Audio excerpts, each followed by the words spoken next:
home for Shabbos, except for me, Nucham, and my couple. Here we are, ladies. Parshas Emor. It's towards the end of Vayikra, chapter 21. We're starting at the beginning. Anybody have a chance to take a look at this parsha and see what's going on? No, I'm behind. You're behind? Okay, we had a yes over here. Okay, give me. So what are we talking about in this parsha? Offering? We a little bit. We're going to have a little bit of offerings. Rivka, what do we have? There is no mostly. There is no mostly in it. Okay. I like it. It's mostly okay. This is one of those parshas where it's not mostly anything. Okay. What does it start with, Sylvia? What does it start with? Kohanim.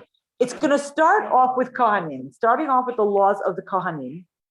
It's talking about not coming in contact with the dead. The commandment for Kohanim to stay in a state of tahara. Okay, where remember we talked about this place of Tuma and Tahara, that for most people it's optional. If you don't need to have access to holiness, you don't need to become Tahor. Whereas for Kohanim, for the priest, it is in fact the Torah obligation to always stay in a state of Tahara. And parenthetically, which is a very interesting thing, that today, meaning like in 2021, we are all considered Tameh because we haven't had a temple for a few years already. And we haven't had a chance to go through the purification. So we are all in a kind of state of tuma. We've all come in contact with the dead at some point or another. We've been to hospitals, we've been to cemeteries, we've walked in areas that were once cemeteries. Like it's almost impossible to walk any place for sure in Israel and Jerusalem and in many places in the world. It's almost impossible to never have come in contact. It's not like, oh, we came in contact with a corpse, but I'm saying like we're all some level of tuma, that we have tumatness, that we have come in contact with a dead body, and still there is an obligation, not an obligation, there's a prohibition against adding another layer to that conversation. That means even though you are already tameh, you're not allowed to add, a kohen is not allowed to add layers of tuma onto it. Imagine kind of like an onion, kind of all those layers. So you're not allowed, even though you could say, well, we're all tameh, what difference does it make? They still have a Torah obligation to be careful that where they go and what they do.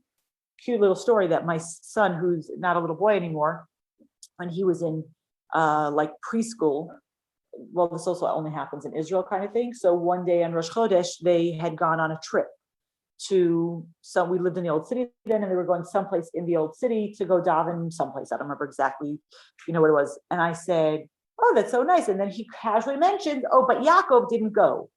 I'm like, why didn't Yaakov go? I'm like, yeah, I'm just making comment. He's like, looks at me like I am an idiot. He's like, Yaakov is a Kohen. He's not allowed to go there. And we're talking about a 4 or 5-year-old Kohen is not going on a trip to the graves because he's a Kohen. And there was just that awareness.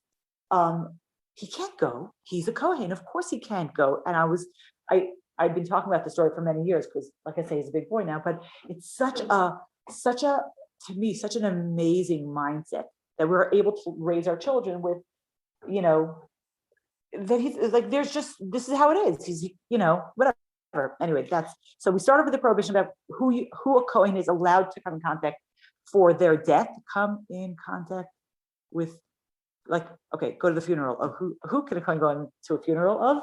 So a regular Kohen has his 7 close family members: his wife, his mother, his father, his sister, his brother, his son, and his daughter. That's it. Nobody else. Okay. That's what we're going to continue. That's the beginning of the Torah portion, talks about, and the mourning that they're not allowed to do. They're not allowed to let their hair grow. They're not allowed to pull out their hair. There are all these kind of things that sort of death-related situations going on over here in the beginning. And then it talks about the specific laws for a high priest, for a Kohen Gadol, it's also going to talk about who a Kohen can marry. And then it's going into the laws of a Kohen Gadol, who a Kohen Gadol. Kohen Gadol is not allowed to go to anybody's funeral. Anybody, not his mother, not his father, not his wife, not his children. The only person that a Kohen Gadol can go to their funeral is what's called a mes mitzvah, a met mitzvah. If somebody passes away, they find a body between two cities, and they don't know who the person is, then both cities, the leaders of both cities need to come together and bury this person and actually do a ceremony to say that we have had no part in this person's death, that we did not let him go unescorted, that we did not leave him alone, we didn't let him go without food or water. And so that's the only person that a Kohen Gadol can come go to their funeral. A Kohen has the seven close relatives. A Kohen Gadol does not. A Kohen Gadol has much stricter rules, and so right? That one, but not his wife. Yeah, that he can go to the funeral of a met mitzvah, an unknown person who dies, and we have to do this mitzvah of burying them. The Kohen Gadol can go to that, but not to his wife, and not to his mother, not his father, not his children or siblings. It is, and it's a very interesting thing, and it's definitely not in the line of this makes sense. Right. So it is very special for the person. It's also like the Kohen Gadol has to be in a place of being able to live with that inconsistency of, one of the things that this Parsha like kind of highlights for me, something I tell my kids all the time when they say it's not fair. Life's not fair.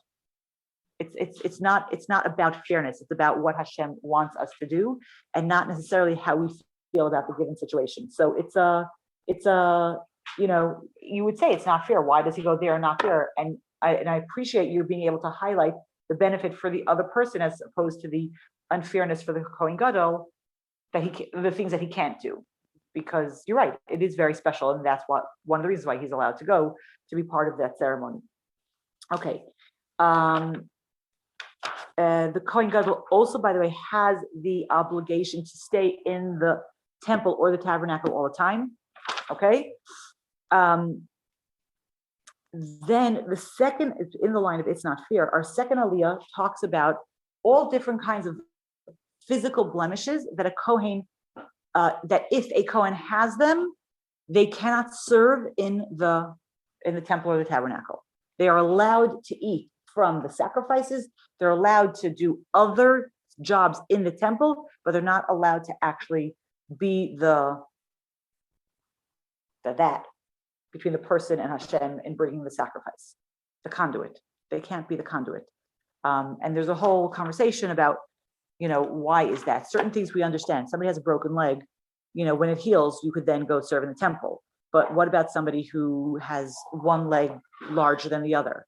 Or an eye, like things that are misshapen, like this, you were born this way. This is through no fault of your own. And it almost seems like we're penalizing the person. And so there's a whole conversation about how, the place of the Beis Hamikdash, the place of the temple was a place of just such clarity and such connection. And somebody who has something that's very distracting becomes a barrier. That's like on the most simple level. In Kabbalah, they go into whole conversations that I don't fully understand about how this shows that you're really very special. And I don't know, I didn't get it enough and able to be able to give it over. So it definitely is falling under the rubric of things that, seem to us to not 100% make sense. And like I said, it's back to that. It's not fair. Yeah, it's not fair. But on the other side, especially in the temple, there was a lot of stuff that the Kohanim did that was not only offering sacrifices. And so they were able to do those kind of things. It just, they weren't the front person. Okay. And then it goes into different kinds of bodily emissions that they have and what's going on over there. Okay. Now the end of the third aliyah, which is going to be chapter 22, verse 15 and 16. So it's Kohen stuff. And then the last two verses of this aliyah talk about, it says, V'lo yichalu et kadshe b'nei Yisrael et asher yerimu Hashem. I think I made a mistake. No. 1 second. No, that's not what I was looking for. Sorry. It's going to be someplace after. Oh, it's at the end of, sorry, it's at the end of the, it's at the end of the third aliyah. I was right, but I was right, but I was wrong. It was at the end of the third aliyah, not at the beginning of the third aliyah, not the end of the second aliyah. So chapter 22, it talks about in verse 31 and 32. It tells us that you should guard my mitzvahs and you should do them. I am Hashem. Okay, you with me? Chapter 22, verse 31 and 32. And it continues, V'lo techalu et shem kodshi, you should not profane my name, my holy name. V'nikdashti b'toch b'nei Yisrael, and I should be sanctified amongst the Jewish people. Ani Hashem mekaddishchem, I am God who has sanctified you, and also who continues, who took you out of the land of Egypt to be your God. And that's where that aliyah finishes. Now, those two lines over there is where we have the whole concept of what's known as Kiddush Hashem and Chil Hashem. The commandment to sanctify Hashem's name and the prohibition against, what would be a good word? Not disgracing, but like how would you say chil? Like chil is to make it ordinary, but it's really more than just making it ordinary. It's more of a place of. So it's more than casual. It's like yeah, I don't know that word. Not English. Like something that you use usual. So maybe like that. That's what the root of it is. Chilul is from chol, from ordinary. But the place of Chil Hashem, if anybody's ever had a teacher kind of hiss at them, stop making a Chil Hashem. It's not just making ordinary. It's somehow where we are therefore not just making God's name ordinary, but we are schlepping it down. And I say that in English. Right. It's kind of like and that's where you say, like, why are we judged differently? Because, when you're an identifiable Jew and you litter on the floor, that's on the light end of Chil Hashem. It's like, nobody says, oh, there's a girl just dropping her wrapper. They're like, oh, there's that Jewish girl dropping her wrapper. And so there we have this obligation to both honor God's name and also be very careful not to, I don't know if debase is the word. I don't know if that would be the right word for it, but to not to have people point fingers and say, that's what a God-fearing person does, right? And there are actually, it's like these two kind of lines have laws and laws and laws and laws that flesh it out and say, what does it actually mean? What's the parameters? What is considered Kiddush Hashem? Where do we have to sanctify Hashem's name? Like, we're not only talking about, doing things that are like in Jewish history. Sorry, I'm tripping over my words today. Jewish history, with the concept of Kiddush Hashem, we know historically we had Jews dying for God, and that was considered Kiddush Hashem. Now today, thank God, most of us don't live in countries where that is demanded of us. We are not, we're in a time and a country where we really don't have to make that choice, live a Jewish life or I'm going to kill you. And so therefore Kiddush Hashem becomes much more nuanced in a certain way. I mean, we don't just say, oh, it doesn't, oh my gosh, I'm totally losing my language. It has no relevance to us, right? We don't say that. We say, wait a second, and it's much more nuanced. Then we talk about the place of Kiddush Hashem in a world that is so connected.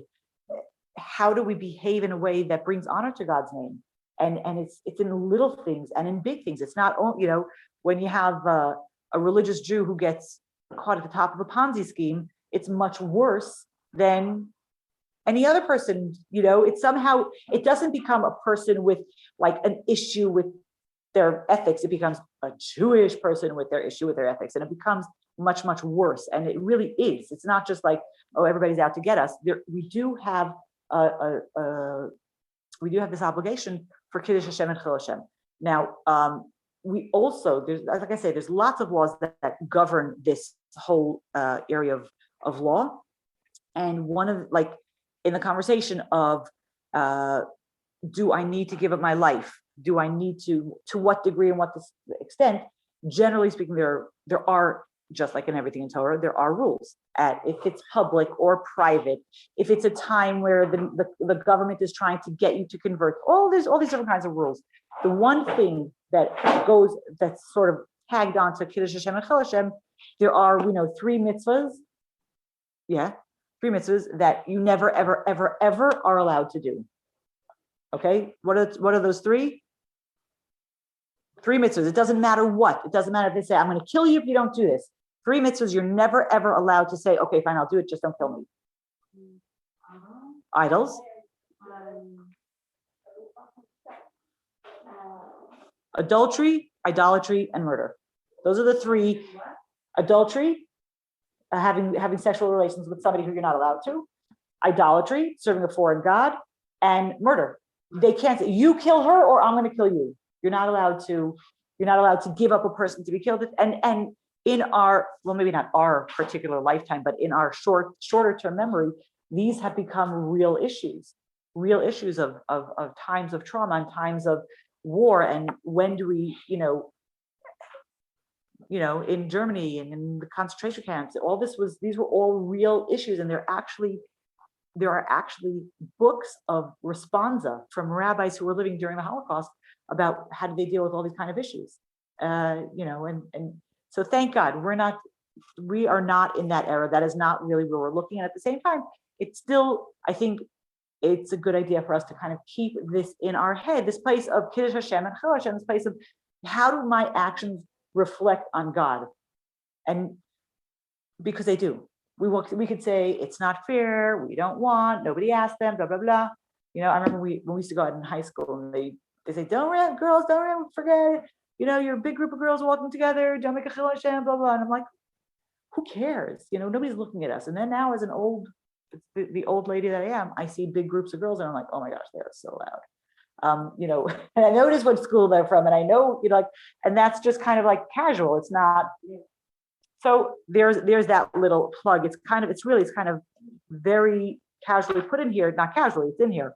But that's kind of where we're going. Now, from Revi, from the 4th, 5th, and 6th aliyahs are going to do a total turn. And we're going to start talking about the holidays. And the Torah reading for the holidays comes from Parsha Emor. So first we're going to have a little bit about Shabbos. We're going to have a little bit about Passover. We're going to have about Shavuos. We're going to have the counting of the Omer. It's going to continue and it's going to go all the way through the 4th aliyah. At the end of the 4th aliyah, we're going to have a little segue. So we stop after Shavuos. And then it tells us in chapter 23, verse 22, it says that when you cut the corners when you harvest your land, you have to leave the corners of the field. And anything that fell off that you were gathering, you have to leave for the poor or for converts. You need to leave it on I'm Hashem. And then Chamishi picks up and it continues right back into Rosh Hashanah and Yom Kippur and Sukkot, and it's going to continue going almost all the way till the end of the Parsha. Okay, we're going to come back to this in a second. And actually, let's stop here for a second, right? So Rashi says, Rashi wants to know why are we repeating this? Last week's Torah portion in Kedoshim, when we had all those mitzvahs, we didn't get to all of them, shockingly enough, but we did. One of the mitzvahs that is there is this mitzvah of leket shikha and peah. Now, Israel, when the Jews came to the land of Israel, they're an agricultural society, and they have lots of mitzvahs that are very specific to farming. Some that are more global, some are more short-term.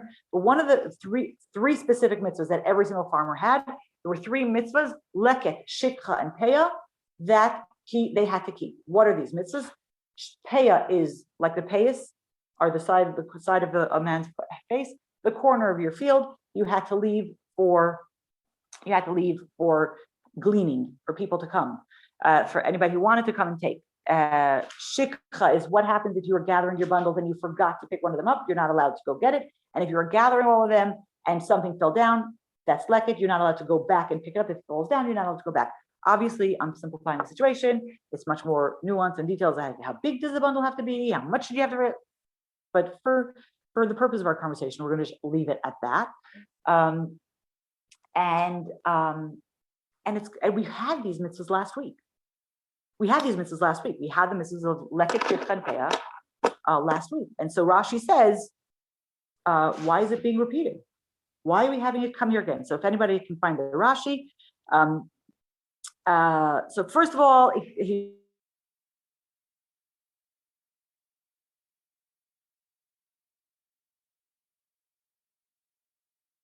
it repeats it. Anybody who doesn't do this is now obligated twice. They've transgressed twice because the Torah tells it twice. Okay, and then it goes on. Rabbi Avidimi, and why did Hashem? Why do we have this mitzvah of the leket shikha peah in the middle of the conversation of the Shalosh Regalim, right? Because we were in the middle of Pesach and Shavuos, and now we're going to go into Rosh Hashanah and Sukkot, and all of a sudden, blank, we have. So it could be.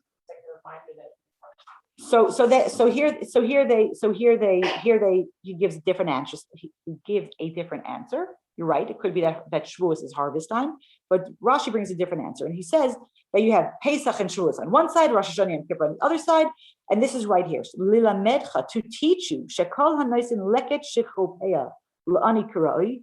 Anybody who gives these three different gifts to a poor person as they're supposed to be, Ma'ilin alav, it is considered for him ki'ilu bana beis hamikdash, as if he built the temple, v'hikriv alav karbanasa b'taycha, and then brought a sacrifice in it. That is big stuff. That is over the top, big stuff, right? So now, of course, in Chassidus, I want to know, what does that mean? What does that even mean? Why do we have such an over the top kind of situation going on, and what's going on over here? So what are we talking about here? So we know in general, we have a mitzvah tzedakah, right? There is a mitzvah that you have different monies that a person has to give. Now, you could say, I don't want to, so that's fine. But Torah is saying, you have to give this money. You have to give a tenth of your profits. You have to give whatever different kind of, in the time of the temple, they had different kinds of tithes that were going on. It was on a 6-year cycle, and all different kinds of stuff. Some that went to the Levites, and they had stuff they had to give, right? There was something that you did have, a person who had to give any of those monies, any of that stuff, and even today, has the right to decide who gets that money. Meaning, I have to give the money. Torah's not saying, how do you feel about giving 10% of your profits? That's not the question. But I can choose to say, this is an organization or a cause that really speaks to my heart. This is something I'm interested in, feeding poor families. I'm interested in saving the whales. I'm interested in whatever, blah, blah, blah. Whatever it is that I want, that I feel is an important cause, I have the right to give my money to wherever I want. There's one time where you do not have that right. And there's kind of this, nobody's that crass to say I'm a nice guy, I'm giving your organization these funds, and therefore they'll be very nice to you. I don't know. I don't know that it's that. But you do have the right of I feel good about this, and it makes me feel good. There's one place where you do not get that right. You do not get the right to feel good about the charity that you're giving. And it's in these 3 mitzvahs specifically. In the mitzvahs of leket, shikha, and peah, you do not have the right to say, I have to give it to a poor person. I'm going to give it to that poor person and not to that poor person. You can't say to some guy who comes to your field, don't come here. I'm waiting. Somebody else is coming to get it. You're not allowed to do that. The mitzvah it's for first, whoever wants can take it. You don't get to direct it. And why is it one of the things that Chassidus says Hashem's highlighting here? Has anybody here ever done any kind of farming? Or I'm a really, plants hate me. They come into my house and they drop dead because they know I'm going to kill them. But I like it. I keep trying. And that's on such a tiny little scale. Farming is very, very, very labor intensive. It's very labor intensive. You need to prepare the ground. You need the thing. You need to water. You need to pray. You need to weed. It's you're so invested in this, whatever it is that's growing.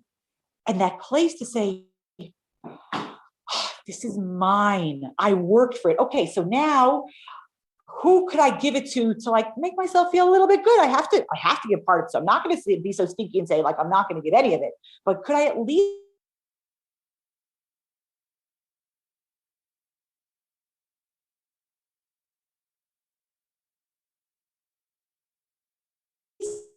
get that benefit of feeling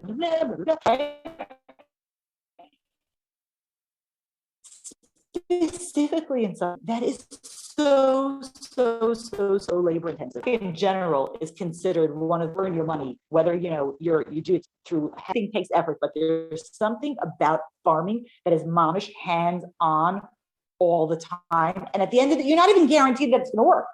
Like there's so much, it's not up to you. And in this area specifically, Hashem says, you want to know how to do the mitzvah beautifully?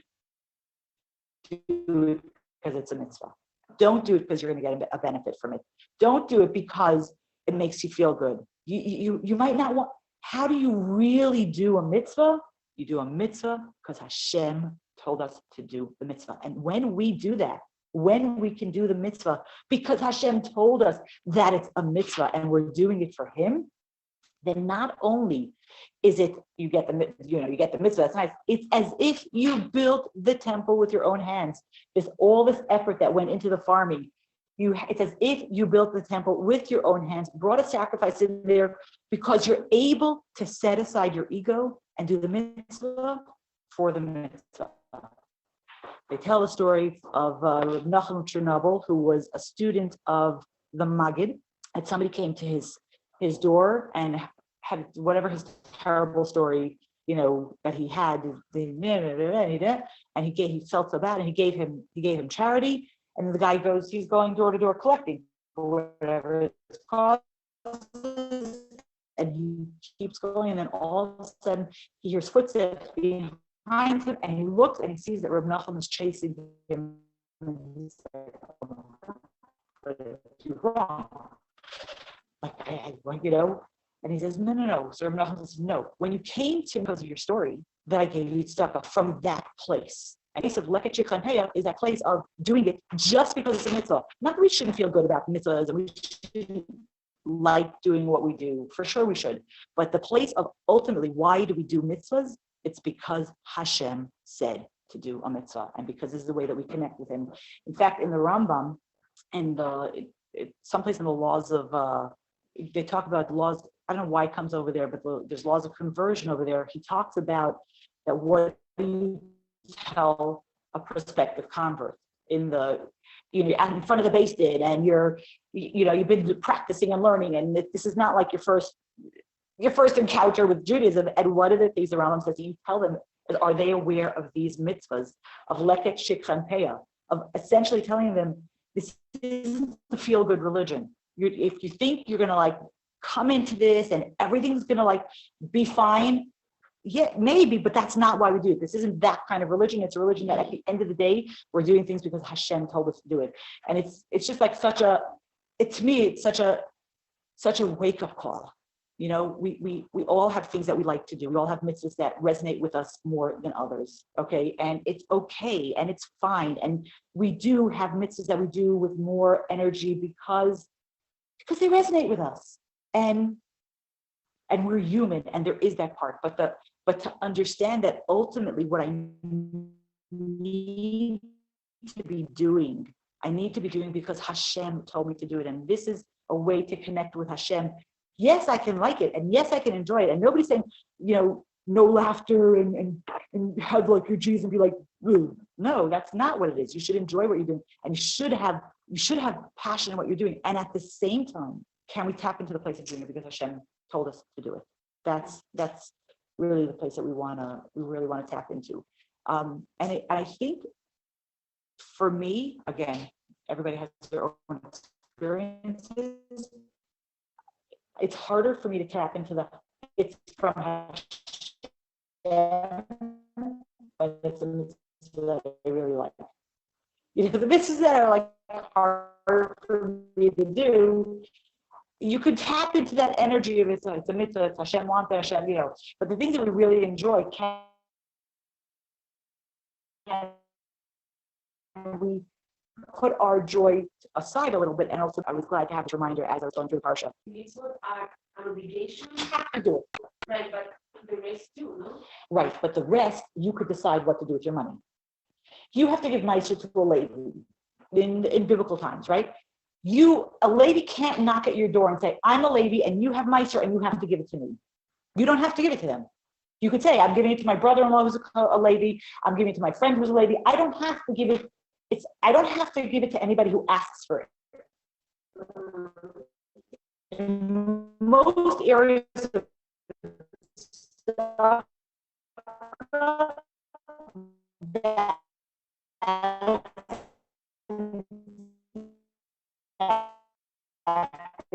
case.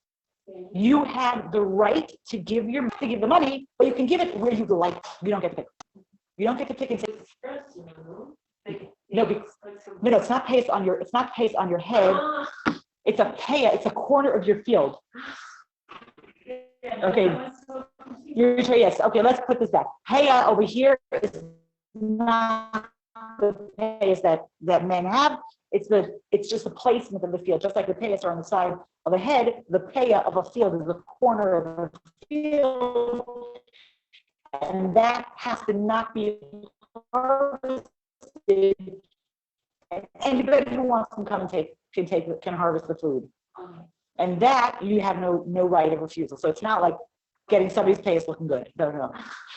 Thank you for letting me clear that one up. Now, the end of Parsha's Emor, okay, which is basically by the 7th Aliyah, which is in chapter 24. By the way, Parsha's Emor is very, very, very long, in case you didn't notice it. It's not a double Parsha. It's not a double Parsha, but it's still a very, very long Parsha, and lots of stuff is happening. Or if we could say, we have the Kohanim and the rules governing Kohanim. Then we have the holidays, by and large, like that's what's going on. Shabbos, Pesach, Shul, the holidays. With some stuff sprinkled in. And now we're shifting gears again for the 7th Aliyah. We are shifting gears again. And we're talking about making a pure olive oil for the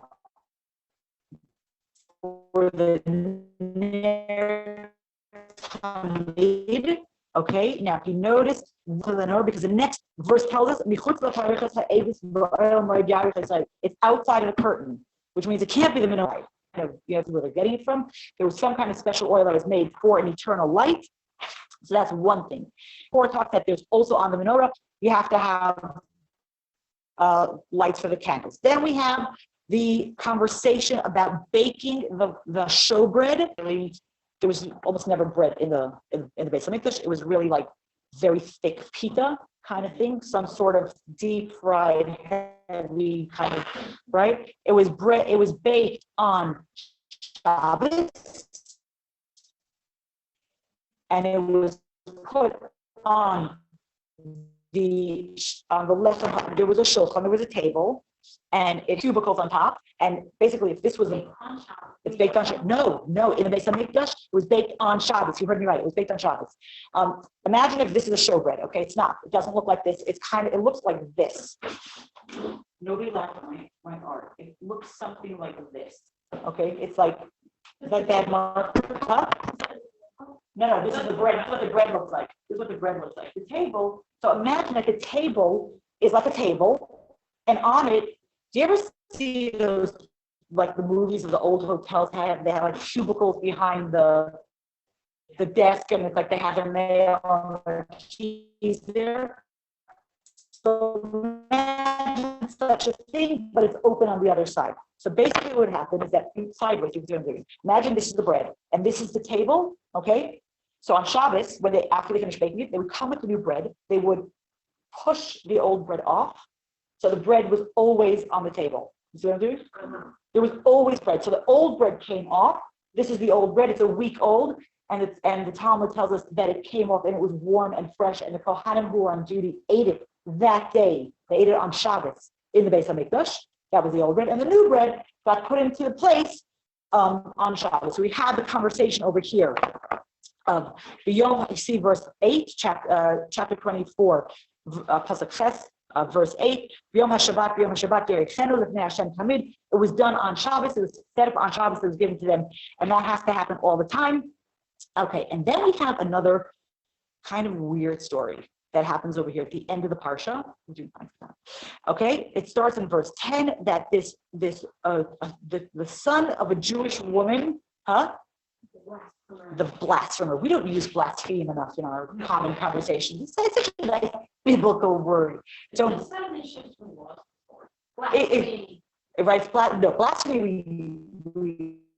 we hear a lot. It doesn't feel like, yes, we should maybe try to bring it back a little.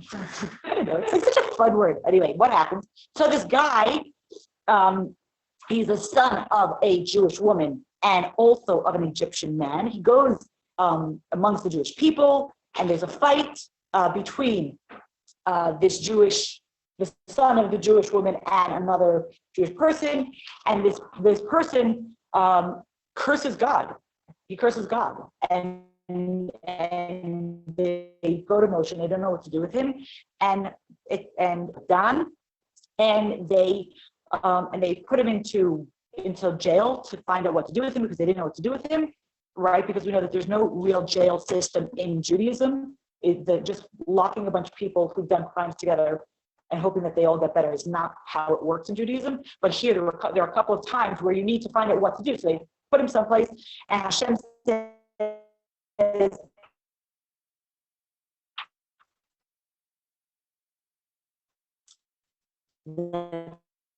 this person actually needs to be stoned as Hashem, and then damages and payments for different damages and things that happen. It's like a kind of random weird story. But it feels like the Parsha had like a couple of random stuff sort of sprinkled along, or maybe I just found all the random stuff and strung them together like a necklace. So the conversation of who is this guy and what's going on, and then I'll tell you my take on the story. Okay, you don't have to buy my Kool-Aid because it's my take.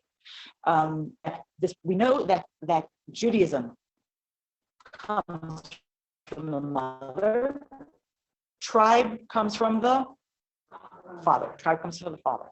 The Jews are in the desert, and they are divided into camps, into tribes. And this person who has a Jewish mother but doesn't have a Jewish father doesn't have a tribe. So where does he put his tent? So his mother is from the tribe of Dan. So he tries to set up his tent near the tribe of Dan. And they say, no, this is not your place. You don't belong here. Now, I'm going to just put out there, like, it's a desert. I don't know what the big deal was, but let's say there were some limited resources. I don't know what the story is, why it was an issue for them, but they say you can't do it. And back and forth and back and forth. And they go to Moshe, and they have a whole court case.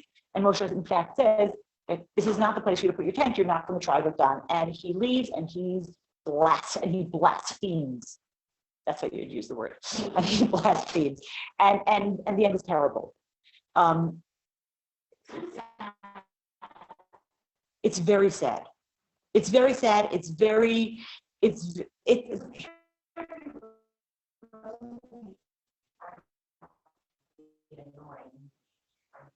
Find a place. He was trying to find a place. Absolutely. So this is the story. I'll tell you Rivka Marga's take on the story. Like I said, you do not have to buy my challenge. This happens in the early years of the Jews in the desert. The whole wandering and moving and blah, blah, blah.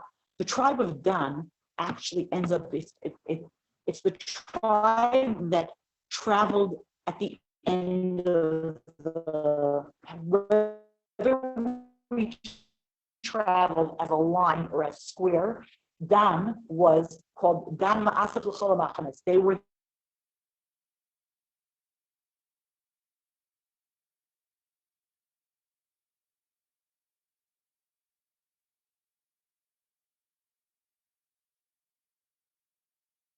the ones who took everything in. They were like, leave the desert how you found the desert. Anybody go camping and see those signs? Leave the space as you found it. Dan was the lost and found. They went and they spread out. They returned it to their owners.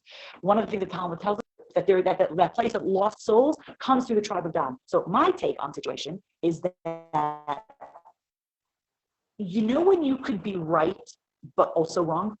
They were right. This was not his place, but maybe on a bigger place, they were wrong. And that's why they end up being that place of ingathering, of always returning things to the owners, of finding the place. Or like you say, this guy wanted to find a place and he couldn't find a place for them. And somehow the tribe as a whole ends up being in that position of returning things that are lost, of finding the home for the things that are lost.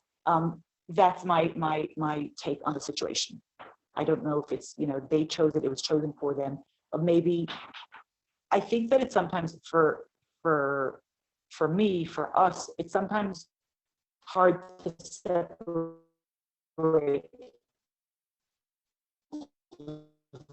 the right from the correct. Also, so the question is not if he's right. So the question is he legally? Is this his legal place? Maybe it was to give judges compassion. Maybe it was for them to have this experience and then to actually see somebody put to death as a result of what you caused it almost for them. Yeah. So I'm saying, is it possible that the whole story happens to give judges compassion, to give them? But I think that for us, because also it's coming from last week we did Kedoshim. We spoke about Kedoshim is this place of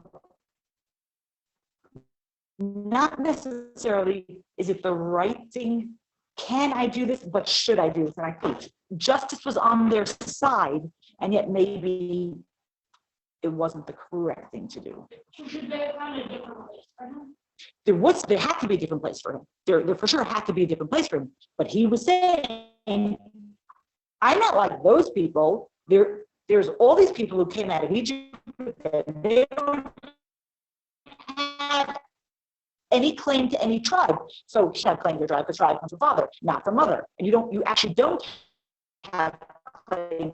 So legally, they were right, and he was wrong.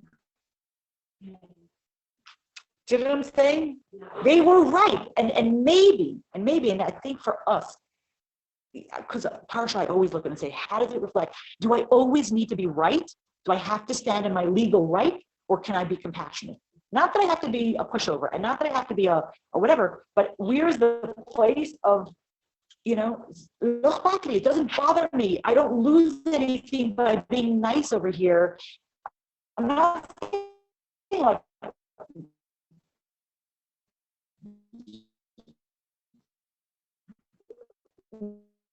cut loose something, I don't know. I again, I can have to own it. Interesting with the Parsha saying that life is not fair. They were right. And still, I don't know. Anyway.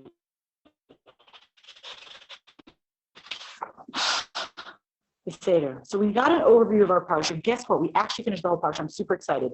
I want to go back to the beginning of the Parsha for a second. Let's go back to the beginning of the Parsha. Okay? And at the beginning, chapter 21, verse 1, it says, Hashem says to Moshe, Emor l'kohanim b'nei Aharon, speak to the Kohanim, sons of Aaron, v'amarta lehem, and say to them, l'nefesh lo yitamu ba'amav, do not come in contact with a dead person. Okay? So, Rashi says,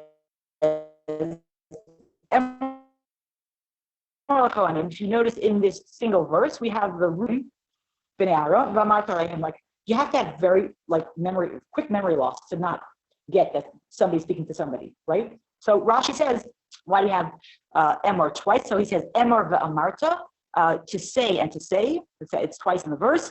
To warn or to enjoin. That's also a nice word, enjoin. The older people about their minors, that there is an obligation for education, that the people who are more knowledgeable or who are older have an obligation to educate the people in their care in different areas. And the Talmud points out a very interesting thing, that this expression, lahaz tegdol malakanim, comes about 3 times. Can't be the Talmud because it's from Rashi. So that to enjoin the olders on the younger shows up 3 times in Rashi. One is here. We were talking about Tuma. Tuma it's this, all different. It doesn't, there's no biological difference. It's just a spiritual state that's different. And the other places that it talks about once, where it talks about the prohibition of eating blood. It uses this expression, Rashi says, that the older people should pay attention to the younger people about eating blood, and the Talmud says that the people ate blood common, and it was still forbidden by the Torah. And the other place is in the prohibition against eating creepy crawlies. I don't know what the real name for creepy crawlies is, but that's what we call them. Do they have another name? And say, I don't know, maybe bugs, whatever, creepy crawlies. Anyway, so in that, Rashi also says that we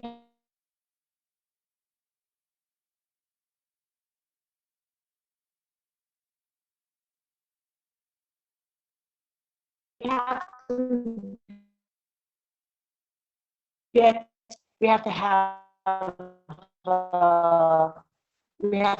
the older pay attention to the education of the youngers. And the Rebbe explains in a sikha that what does this mean? Like what is this blueprint for education? And really saying that it's your face kind of expression, dafkinik. I don't know how it doesn't translate, but like you said I shouldn't do it, I'm definitely gonna do it. I don't know, like I don't know. Dafkinik is just such a good word. It's like put that in her, let's say dafkinik. Right. So the person who is a bug eater is the person educationally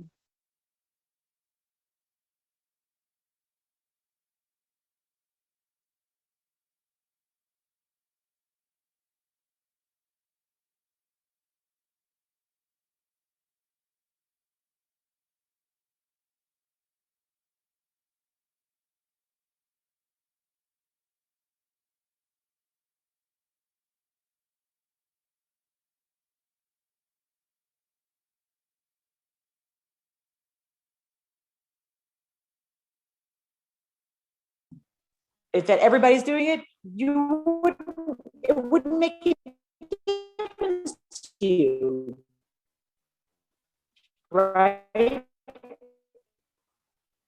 The argument that everybody does it is not reason not to give education to somebody.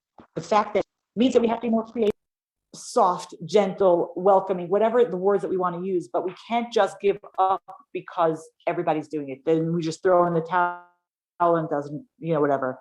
And here when we talk about Tuma and Tahara, it's not quantifiable. It's not measurable. You could say, how do I teach somebody to be spiritually sensitive? How can I don't have the tools for that. But the Rebbe explains that educationally, we can teach people to be spiritually sensitive. We can do it.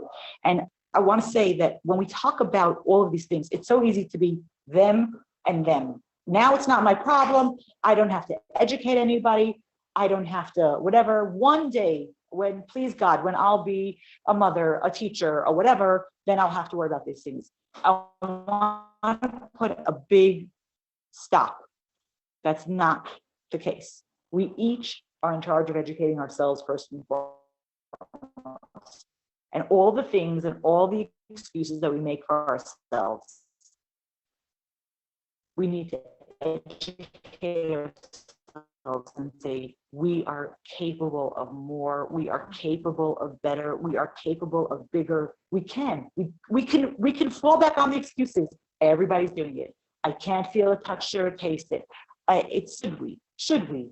And in that conversation of how we talk to ourselves, the whole Parsha is called Emor. It's talking about speech. How do we talk to ourselves? Can we talk to ourselves with loving, gentle, nice words that empower us to change, that empower us to make differences, that enable us to climb off the branch that we've put ourselves on to really become the better people that we're capable of being.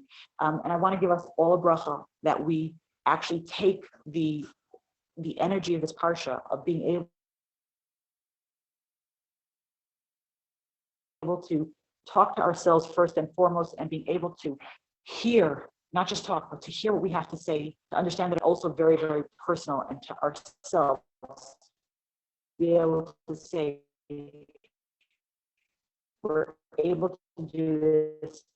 We don't have to give ourselves excuses. We can be the most amazing, beautiful version of ourselves. Have an awesome rest of the day.